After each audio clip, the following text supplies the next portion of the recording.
de metalúrgico a presidente, da prisão de volta ao poder.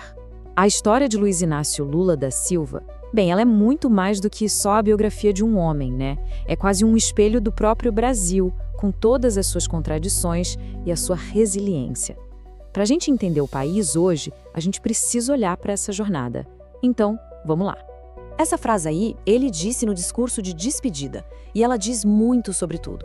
Para ele, a presidência não era uma vitória pessoal, era tipo um teste para a classe trabalhadora inteira.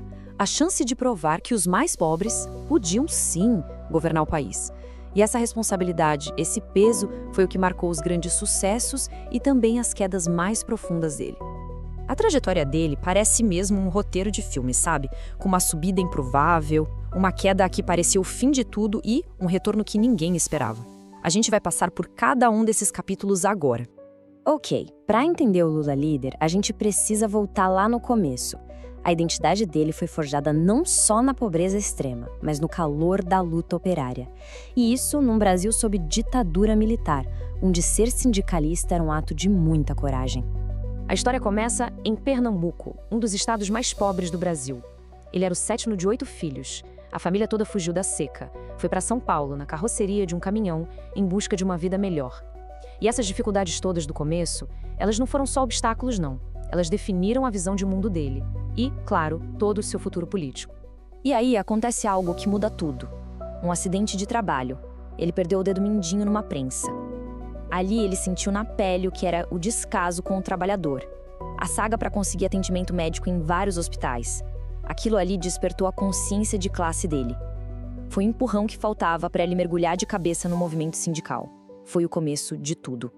Essa linha do tempo mostra uma coisa: persistência. Ele liderou greves que peitaram a ditadura militar, ajudou a fundar o Partido dos Trabalhadores, o PT, mas o caminho até a presidência, olha, foi longo. Foram 3 derrotas. 3. Até que finalmente, em 2002, ele conseguiu. Beleza, agora a gente entra nos anos em que o Lula esteve no poder. E foi uma época de duas caras, sabe?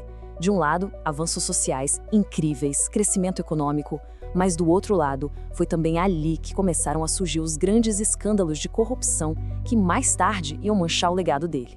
E se a gente tivesse que resumir o principal legado dele, talvez fosse este número aí, mais de 20 milhões. Foi o número de brasileiros que saíram da pobreza extrema durante os 2 mandatos dele. Isso não só mudou a vida dessas pessoas, né? Criou uma nova classe consumidora, mexeu na estrutura social e econômica do Brasil para sempre. É a base da popularidade da defesa política dele. Tá, mas como ele conseguiu isso? Bom, principalmente com programas sociais muito fortes, como o Bolsa Família e o Fome Zero. E tem um detalhe importante: o Brasil pegou carona num boom mundial de commodities. Esse cenário ajudou a economia, permitiu um investimento social e até fez o país quitar a dívida com o FMI antes do prazo. Só que aí, a história dá uma virada daquelas. Toda a popularidade do Lula bateu de frente com a maior investigação de corrupção da história do Brasil. E isso mudou completamente o jogo. A gente está falando da Operação Lava Jato. Ela revelou um esquema de corrupção gigantesco na Petrobras. Basicamente, políticos recebiam propina de empreiteiras para fechar contratos com a estatal. E no meio disso tudo, os promotores acusaram Lula de ser o comandante máximo do esquema. Foi isso que levou à condenação dele em 2017. E a briga na justiça foi feia. De um lado, a acusação dizia que ele era o chefão de tudo. Do outro, a defesa do Lula sempre bateu na tecla de que era perseguição política, o tal do lawfare, sabe? Uma manobra para impedir ele de concorrer em 2018, já que ele era o favorito nas pesquisas. O resultado dessa batalha toda, esse número aí, 580 dias. Esse foi o tempo que o Lula, aquele ex-presidente que saiu do cargo com mais de 80% de aprovação, passou na cadeia. E quando todo mundo achava que a carreira política dele tinha acabado, veio uma reviravolta jurídica que sinceramente chocou o Brasil e que abriu a porta para o retorno dele. É importante entender uma coisa: a anulação não discutiu se ele era culpado ou inocente. A questão foi técnica, processual. O Supremo Tribunal Federal entendeu que o juiz do caso, o Sérgio Moro, tinha sido parcial. E também que o Tribunal de Curitiba não era o lugar certo para julgar o caso.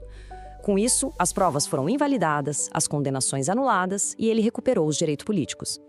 Isso nos traz para o capítulo final dessa saga. Com o caminho livre, o Lula voltou para o jogo político.